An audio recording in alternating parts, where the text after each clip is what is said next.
Hey guys, welcome back to my channel. So इस video में मैं बात करने जा रही हूँ 3 बार स्ट्रैटेजी के बारे में। ये प्राइस एक्शन स्ट्रैटेजी है, ये कैंडल स्टिक स्ट्रैटेजी भी आप इसको बोल सकते हैं। बेसिकली इसमें आपको ये 3 कैंडल्स को आइडेंटिफाई करना है।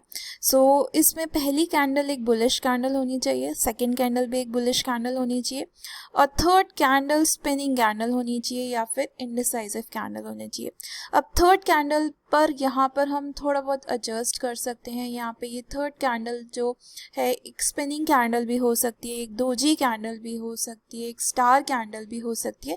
बेसिकली तीसरी कैंडल इंडिसाइसिव होनी चाहिए। ओके, इंडिसाइसिव से मतलब है जहाँ पे बुल्स और बियर्स दोनों हो, मतलब कोई भी एक पार्टी की स्ट्रेंथ वो कैंडल ना दर्शाती। ओके, सो कुछ इस तरह से ये आपको कैंडलस्टिक पैटर्न आइडेंटिफाई करना है। इसमें हम बहुत ज़्यादा एडजस्टमेंट नहीं कर सकते। अगर ये पैटर्न जितना सिमिलर दिखेगा उतना ही पावरफुल रहेगा। ओके, और यहाँ पे आपको जो ध्यान रखना है कि हर कैंडल को हायर हाई बनाना चाहिए और हायर लो बनाना चाहिए। अब यहाँ पे हायर हाई और हायर लो की रिक्वायरमेंट हमने इसीलिए रखी है क्योंकि हायर हाई हायर लो का जो स्ट्रक्चर होता है वो अप ट्रेंड का स्ट्रक्चर होता है। ओके, सो ये रिक्वायरमेंट यहाँ पर बहुत ज़रूरी है। ओके, तो यहाँ पे रूल्स देख लेते हैं कि इस स्ट्रैटेजी के रूल्स क्या क्या हैं। 3 कैंडलस्टिक पैटर्न है जैसा मैंने आपको बताया, 1 2 3। हर कैंडल को हायर हाई हायर लो बनाना चाहिए। तो every candle is making higher high and also higher low. तो आप देख रहे हैं यहाँ पे हर कैंडल ने हायर लो भी बनाया है। तो ये आपको 2 रूल यहाँ पे ध्यान रखना है। तीसरा रूल है कि जो कैंडल्स हैं, ये आप कैंडल्स देख रहे हैं, first 2 candle should be bigger than the normal candle. अब नॉर्मल कैंडल से हमारा मतलब ये है कि आपको चार्ट्स पे पिछली 10-15 कैंडल देखनी है और अगर ये वाली जो 2 कैंडल हैं पिछली 10-12 कैंडल से थोड़ी सी बड़ी होनी चाहिए, अलग से स्टैंड आउट करनी चाहिए कि आपको लगे कि हाँ ये पैटर्न अलग से स्टैंड आउट हो रहा है। तो ये रिक्वायरमेंट हमारी है। लास्ट रिक्वायरमेंट है कि जो थर्ड कैंडल है वो एक स्पिनिंग कैंडल होनी चाहिए या फिर एक स्मॉल बॉडीड कैंडल होना चाहिए। तो स्मॉल बॉडीड कैंडल वही होती हैं जो बेसिकली इंडिसाइसिव होती हैं, जहाँ पे हम आइडेंटिफाई नहीं कर पाते हैं कि यहाँ पे बुल्स हावी हैं या फिर बियर्स हावी हैं। तो ये कुछ रूल्स हैं जो आप ध्यान में रखें आप जब भी इस कैंडलस्टिक पैटर्न को आइडेंटिफाई करते हैं। ओके, सो ये कैंडलस्टिक पैटर्न आपको किसी भी बुक में नहीं मिलेगा। ये बेसिकली मैंने खुद अपनी रिसर्च से फाइंड आउट किया है। एक बहुत ही सिंपल स्ट्रैटेजी है जो मैंने क्रिएट की है। ये बेसिकली एक वेरिएशन है। अगर आपने 3 शोल्डर पैटर्न देखा हो, सो उसी की एक वेरिएशन है ये, क्योंकि 3 शोल्डर पैटर्न जो होता है उसमें थर्ड कैंडल भी एक बुलिश कैंडल होती है। ओके, लेकिन अगर आप रियल टाइम मार्केट्स में देखते हैं तो वो पैटर्न यहाँ पर 3 शोल्डर पैटर्न बहुत ही रेयर पैटर्न होता है, बहुत आपको चार्ट्स पे कभी कभी नज़र आएगा और उसके बाद मार्केट यूजुअली काफ़ी एक्सटेंड हो जाता है और उससे हमें बहुत ज़्यादा, अगर आप कहें कि जो भी हमें ट्रेड मिलता है वो रिस्क रिवॉर्ड रेशियो की तरफ से फेवरेबल नहीं होता है। तो कुछ इस तरह से हमने यहाँ पे ये स्ट्रैटेजी बनाई है जहाँ पे आप जो भी ट्रेड लेंगे वो बेसिकली रिस्क रिवॉर्ड रेशियो के टर्म्स में काफ़ी अच्छे होंगे। ओके, तो चलिए कुछ एग्जांपल्स मैं आपको दिखाती हूँ कि कैसे इस, सबसे पहले तो आपको सिंपल ये पैटर्न चार्ट्स पे आइडेंटिफाई करना है। आप किसी भी टाइम फ्रेम पे इस चार्ट को आइडेंटिफाई कर सकते हैं, लेकिन इस स्ट्रैटेजी में कुछ और रूल्स हैं जिसके बारे में हम आगे वीडियो में डिस्कस करेंगे। सो ये जानते हैं ये स्ट्रैटेजी क्या है। ये स्ट्रैटेजी एक स्विंग ट्रेडिंग स्ट्रैटेजी है। स्विंग और पोजिशनल दोनों है, वो डिपेंड करता है कि आपने ये पैटर्न किस चार्ट पे आइडेंटिफाई किया। ओके, सो ये स्विंग और पोजिशनल ट्रेडिंग अगर आप करते हैं तभी आपके लिए स्ट्रैटेजी यूजफुल है। इंट्राडे में ये स्ट्रैटेजी काम नहीं करती है। So it's useful only for swing and positional trading. ये स्ट्रैटेजी बेसिकली रिवर्सल्स कैच करती है। तो जब हम रिवर्सल की बात करते हैं तो आप खुद पता कर सकते हैं कि कोई भी अगर रिवर्सल किसी भी स्टॉक में होता है तो उसमें जो भी तेज़ी आती है वो एक दिन में ख़त्म नहीं हो जाती है, वो 3-4-5 दिन या फिर 10-15 दिन भी चलती है। और अगर वो एक हायर टाइम फ्रेम पे वो पैटर्न बन रहा है तो उस केस में वो तेज़ी आपकी 2-3 महीने या फिर ज़्यादा लंबे टाइम तक भी रह सकती है। ओके, सो ये पोजिशनल और स्विंग स्ट्रैटेजी स्ट्रैटेजी है रिवर्सल कैच करती है। और तीसरी इंपॉर्टेंट बात कि यहाँ पे ये स्ट्रैटेजी के बेसिस पे हम केवल लॉन्ग साइड के ट्रेड्स लेते हैं। ओके, सो ये काम करती है only on the long side. यहाँ पे कोई भी शॉर्ट ट्रेड सेटअप इस स्ट्रैटेजी से हम आइडेंटिफाई नहीं कर सकते। ओके, सो ये 3 बातें हम ध्यान में रखें। सो अगर आप अभी तक मेरे वीडियोस देखते हुए आए हैं तो मैंने अपने काफ़ी सारे वीडियोस में रिपीट किया है कि किसी भी कैंडल स्टिक पैटर्न से ज़्यादा इंपॉर्टेंट होता है कि वो कैंडल स्टिक पैटर्न कहाँ फॉर्म हुआ है। तो ये सेम रूल मैंने अपनी स्ट्रैटेजी में भी अप्लाई किया है। तो ये कैंडल स्टिक पैटर्न कहाँ फॉर्म होना चाहिए, तो चलिए बात करते हैं।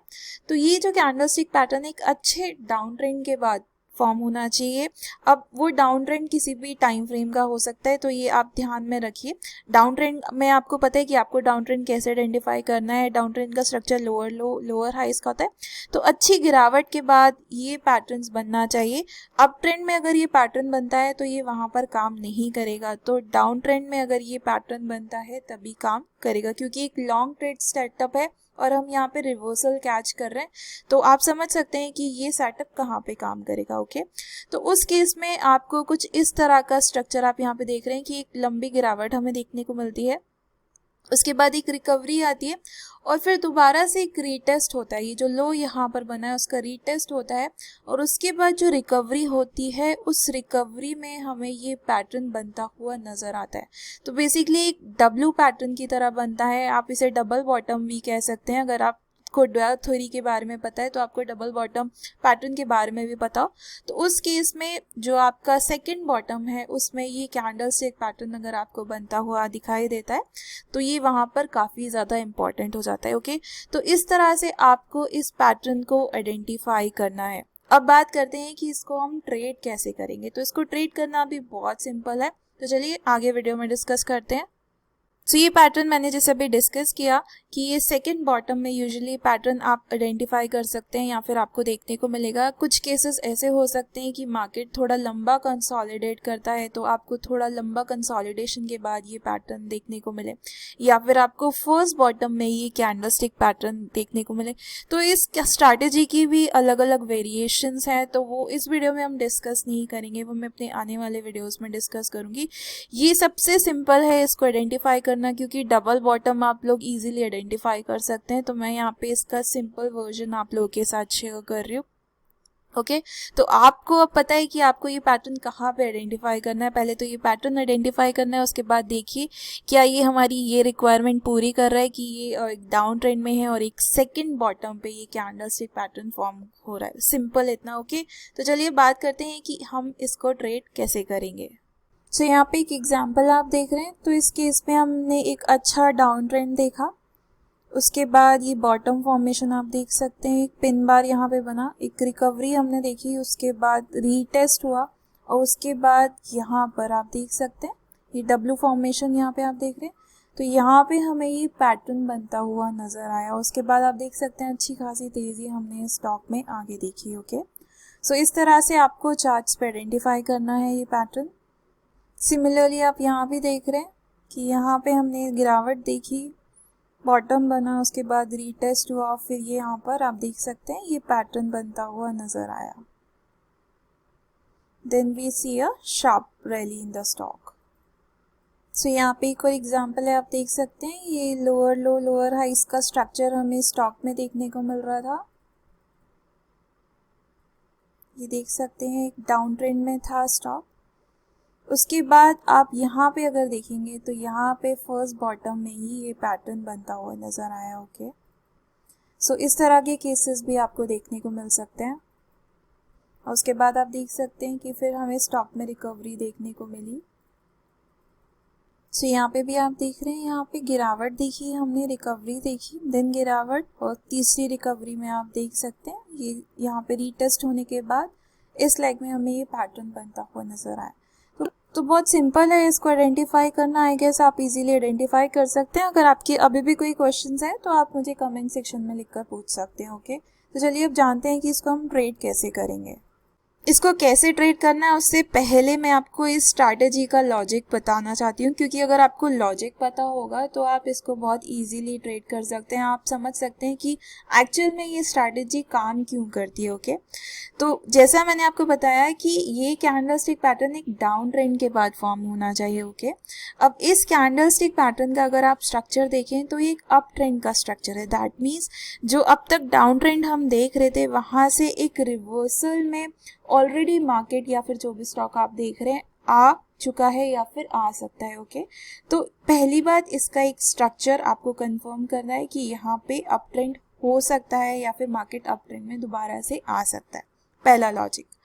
दूसरा लॉजिक, यहाँ पर अगर आप देखें तो ये जो दोनों कैंडल हैं ये दो बड़ी बड़ी बुलिश कैंडल हैं। दैट मीन्स यहाँ पे बुल्स हावी हो रहे हैं। अब तक क्या था कि गिरावट देख रही थी, और जब इस गिरावट के बाद आपको दो बड़ी बड़ी बुल्स कैंडल दिखती है, इसका मतलब यहाँ पे बायर्स को फिर से कॉन्फिडेंस आ रहा है मार्केट में। ओके, अब तीसरी कैंडल यहाँ पे एक इंडिसाइसिव कैंडल क्यों बनती है, क्योंकि जब डाउन ट्रेंड एकदम से ख़त्म होता है आप देख सकते हैं और उसके बाद इतनी बड़ी बड़ी बुल कैंडल बनती है तो मार्केट बहुत जल्दी ओवरबॉट हो जाता है, ओवर एक्सटेंड करता है। तो उसके लिए वो वहाँ पर थोड़े टाइम के लिए कंसोलिडेट करता है, थोड़े टाइम के लिए अपनी ओवरबॉट कंडीशन को वहाँ पर रिलैक्स करता है ताकि उसके बाद वो एक अच्छा मूव दिखा सके। ओके, तो इसीलिए ये कैंडल आपको तीसरी कैंडल बनती हुई नज़र आती है। अब इसको हम ट्रेड कैसे करेंगे, जैसे मैंने आपको बताया कि ये कैंडलस्टिक पैटर्न बनने के बाद हमें एक इंडिकेशन मिलता है कि मार्केट एक अप ट्रेंड में आ सकता है। माइक्रो स्ट्रक्चर, बेसिकली कैंडलस्टिक का जो स्ट्रक्चर होता है उसे माइक्रो स्ट्रक्चर कहते हैं, वो अप ट्रेंड में आ चुका है।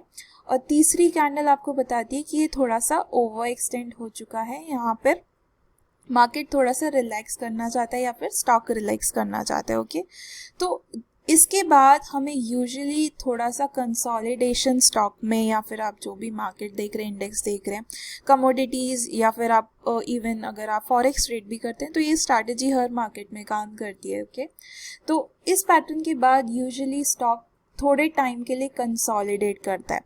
तो जब हमें कंसोलिडेशन देखने को मिलता है तो हमारी जो बाइंग एंट्री होती है स्टॉक में वो एक रिट्रेसमेंट में हम यहाँ पर फाइंड आउट करते हैं। अब वो एंट्री कहाँ पर होगी वो हम यहाँ पर अपनी प्राइस एक्शन स्ट्रैटेजीज़ की मदद ले सकते हैं, या फिर हम यहाँ पे फिबोनाची लेवल्स की भी मदद ले सकते हैं। तो आइए उसको मैं एग्जांपल से आपको समझाती हूँ। सो यहाँ पे आप एक चार्ट देख रहे हैं, यहाँ पे हमें एक अच्छे खासे डाउन ट्रेंड में स्टॉक ऑलरेडी दिख रहा था, लोअर लो लोअर हाई इसका स्ट्रक्चर था। उसके बाद ये लेवल आप देख सकते हैं, यहाँ पे एक बॉटम बना, उसके बाद दोबारा से ये लेवल रीटेस्ट हुए और यहाँ पे हमें ये 3 बार कैंडलस्टिक बनता हुआ नज़र आया। ओके, अब अगर आप इन दोनों कैंडल्स को देखेंगे और पिछली कैंडल्स को देखेंगे तो आप देख सकते हैं कि ये थोड़ी बड़ी कैंडल है। जैसे हमने अपने पहले रूल में डिस्कस किया था कि ये जो कैंडल्स हैं ये स्टैंड आउट करनी चाहिए, अलग से दिखनी चाहिए। तो आप इसे क्लियरली अलग से देख सकते हैं, बहुत मुश्किल नहीं है इसको आइडेंटिफाई करना। तो ये पैटर्न हमने यहाँ पर आइडेंटिफाई कर लिया था। अब हम इसको यहाँ पर कैसे ट्रेड कर सकते हैं और कैसे हम अपनी एंट्री फाइंड आउट कर सकते हैं और कहाँ पे हम अपना स्टॉप लॉस रख सकते हैं। ओके, तो उस केस में हम यहाँ पे सिंपल फिबोनाची रिट्रेसमेंट का यूज़ करेंगे। आप इस कैंडल का हाई, आप जो थर्ड कैंडल देख रहे हैं, और फर्स्ट कैंडल के लो को कनेक्ट करके फिबोनाची आप ड्रॉ कर देंगे। ओके, तो फर्स्ट पॉइंट आपको देखना है कि 0.38। ओके, 0.38 पहला फिबोनाची रेशियो है। अगर स्टॉक का अप ट्रेंड काफ़ी स्ट्रांग है तो यूजुअली इस लेवल से नीचे स्टॉक नहीं जाता है, इसी लेवल के आसपास कंसोलिडेट करता है और फिर आगे तेज़ी दिखाता है। ओके, उसके बाद आप आगे कैसे कंटिन्यू कर सकते हैं, आप अपनी normal trend line technique use कर सकते हैं या फिर आप अपना जो भी इंडिकेटर फॉलो कर सकते हैं। आप बेसिकली आपको आगे ट्रेंड को कंटिन्यू करना है, आपको बेसिकली फॉलो करना है और अपने स्टॉप लॉस को ट्रेल करते हुए जाना है। ओके, अब यहाँ पे ये जो स्टॉप लॉस हमने लगाया है यहाँ पे आप देख सकते हैं, इसको थोड़ा सा एक्सटेंड कर देती हूँ मैं यहाँ पे। सो यहाँ पे ये जो स्टॉप लॉस आप देख रहे हैं, इसका स्टॉप लॉस थोड़ा सा, क्योंकि एक रिवर्सल स्ट्रैटेजी है, तो यहाँ पे स्टॉप लॉस थोड़ा सा बड़ा होता है अगर आप पोजिशनल कर रहे हैं। लेकिन अगर आप स्विंग ट्रेडिंग कर रहे हैं तो उस केस में आप जो स्टॉप लॉस है अपना 0.618 रेशियो से कुछ नीचे रख सकते हैं। ओके, सो उस केस में आप यहाँ पे देख सकते हैं कि आपका जो स्टॉप लॉस था करीब 25 पॉइंट्स का था। लेकिन अगर आप कंपेयर करेंगे कि कितना रिटर्न आपको इसमें मिलता है, तो ये बहुत छोटा सा रिस्क हम यहाँ पर ले रहे हैं। और उसके बाद आप देख सकते हैं यहाँ पे मैंने एक और लेवल मार्क किया हुआ है जो उस कैंडल का लो है। तो अगर आप पोजिशनल ट्रेडिंग कर रहे हैं तो उस केस में आपका जो स्टॉप लॉस है वो थोड़ा बड़ा हो जाता है, क्योंकि कई बार क्या होता है कि स्टॉक जो है ये पूरा रिट्रेस करता है, उसी रेंज के अंदर कंसोलिडेट करता है और फिर वो अपनी तेज़ी दिखाता है। तो अलग अलग एग्जाम्पल्स में आपको अलग अलग कंडीशंस दिखेंगी। तो बेसिकली आपको थोड़ा बहुत प्राइस एक्शन रीड करना आना चाहिए। अब यहाँ पे फिबोनाची रेशियो अगर आप देखें तो यहाँ पे पहले फिबोनाची रेशियो पे ही सपोर्ट लिया, उसके बाद उस लेवल से ऊपर जाके स्टॉक कंसोलिडेट करने लगा, आप यहाँ देख सकते हैं। तो स्टॉक में काफ़ी स्ट्रेंथ थी, क्योंकि 0.382 एक शैलो रिट्रेसमेंट है अगर आपको पता, और 0.61 एक डीप रिट्रेसमेंट है। अगर इसे नीचे जाता है दैट मीन्स वो डीप रिट्रेस कर रहा है, तो वो ऊपर जाने की स्पीड भी उसकी उतनी फास्ट नहीं होगी। तो जितना शैलो रिट्रेसमेंट होगा, जितने शैलो लेवल पे वो कंसोलिडेट करेगा, स्टॉक में उतनी ही ज़्यादा स्ट्रेंथ होगी। ओके, सो इस तरह से आप अपनी ट्रेडिंग एंट्री फाइंड आउट कर सकते हैं। आपको सिंपल यहाँ पे फिबोनाची रेशियो ड्रॉ करना है और आपको देखना है कि इम्पॉर्टेंट लेवल्स कहाँ पर है। अब जहाँ पे आप देख सकते हैं कि मैंने ये यहाँ पे एक हॉरिजॉन्टल लाइन आप देख रहे हैं।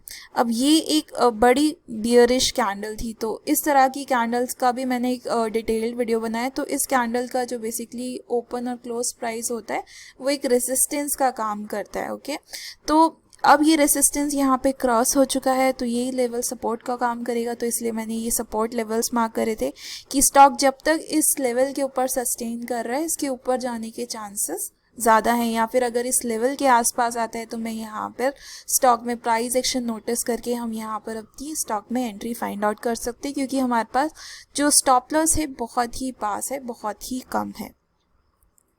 तो चलिए कुछ और एग्जाम्पल्स देख लेते हैं। सो एक और एग्जाम्पल आप देख रहे हैं, यहाँ पे एक अच्छी खासी गिरावट हमने स्टॉक में देखी। यहाँ पे बॉटम बना, उसके बाद ये देख सकते हैं ये रीटेस्ट हुआ, उसके बाद यहाँ पे आप ये पैटर्न देख सकते हैं, दो बड़ी बुलिश कैंडल, उसके बाद एक इनडिसाइसिव कैंडल। ओके, सो ये पैटर्न आप देख सकते हैं अलग से स्टैंड आउट कर रहा है, बड़ी बड़ी बुलिश कैंडल है, और ये एक हैमर जैसी या फिर हैंगिंग मैन जैसी कैंडल, एक इनडिसाइसिव कैंडल बेसिकली आप इसे कह सकते हैं। उसके बाद आप देख सकते हैं कि स्टॉक ने यहाँ पे रिट्रेसमेंट किया, थोड़ा सा कंसोलिडेट किया, फिर ऊपर इसने अपनी तेज़ी दिखाई। तो यहाँ पे अगर आप मार्क करेंगे, आपको क्या करना है, सिंपली इस कैंडल का हाई और ये फर्स्ट कैंडल के लो को कनेक्ट करना है। आप यहाँ पे देख सकते हैं कि यहाँ पे 0.618 के आसपास स्टॉक ने सपोर्ट लिया, और यहाँ पे आप कुछ पॉइंट्स यहाँ पे फ्यू टिक्स बिलो यहाँ पे आप अपना स्टॉप लॉस रख सकते हैं। और अगर आप पोजिशनल करते हैं तो आपका स्टॉप लॉस ऑब्वियसली ये जो लास्ट कैंडल है उसके लो के आसपास होगा। ओके, सो ये बेसिकली स्टॉप लॉस आप डिसाइड कर सकते हैं कि आपकी रिस्क एपेटाइट कैसी है, आपके रिस्क मैनेजमेंट में किस तरह से वो फिट हो रहा है। सो एग्जाम्पल, लेटेस्ट एग्जाम्पल है, ये डाबर का डेली चार्ट है, और यहाँ पे आप देख सकते हैं ये पैटर्न बनता हुआ नज़र आया। ओके, अच्छी गिरावट थी, उसके बाद हमें ये फर्स्ट बॉटम में बनता हुआ नज़र आया। सो इस पैटर्न को हम यहाँ पर सिंपल फिबोनाची रेशियो से मार्क कर देते हैं। तो पहला सपोर्ट आप यहाँ देख रहे हैं 453 के आसपास है, तो यहाँ पे आपको देखना है प्राइस एक्शन, आप अपनी एंट्री यहाँ प्लान कर सकते हैं। और नेक्स्ट सपोर्ट जो आपको मिल रहा है 441 के आसपास मिल रहा है, तो आपका स्टॉप लॉस इस लेवल के थोड़ा नीचे होगा। ओके,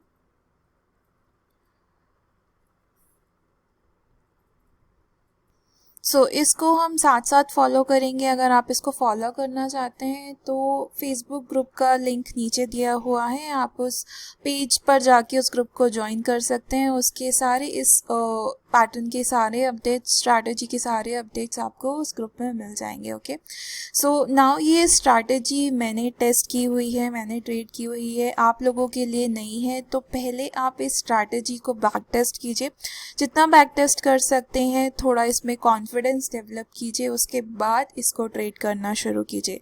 क्योंकि स्ट्रेट अवे आपको नहीं पता कि ये कैसे काम करती है, कितने अच्छे से काम करती है। आपको जब तक कॉन्फिडेंस नहीं आएगा, जब तक आप इसको बैक टेस्ट नहीं करेंगे और उसके बाद फॉरवर्ड टेस्टिंग कीजिए। ओके, सभी स्ट्रैटेजीज़ की तरह इस स्ट्रैटेजीज़ के भी फ्लॉज हैं यहाँ पर। अब ज़रूरी नहीं है कि ये स्ट्रैटेजी हमेशा काम करे, इसीलिए हम यहाँ पे स्टॉप लॉस फॉलो करते हैं। अगर यहाँ पे प्राइजेस इस कैंडल के लो के नीचे क्लोज हो जाते हैं तो ये जो पैटर्न है यहाँ पर फेल हो जाता है, जो हमारा सारा लॉजिक है यहाँ पर फेल हो जाता है और वहाँ पर हमारे स्टॉप लॉसेस ट्रिगर्ड हो जाते हैं। तो इसीलिए कोई भी स्ट्रैटेजी काम करती है तो वो फेल भी होती है।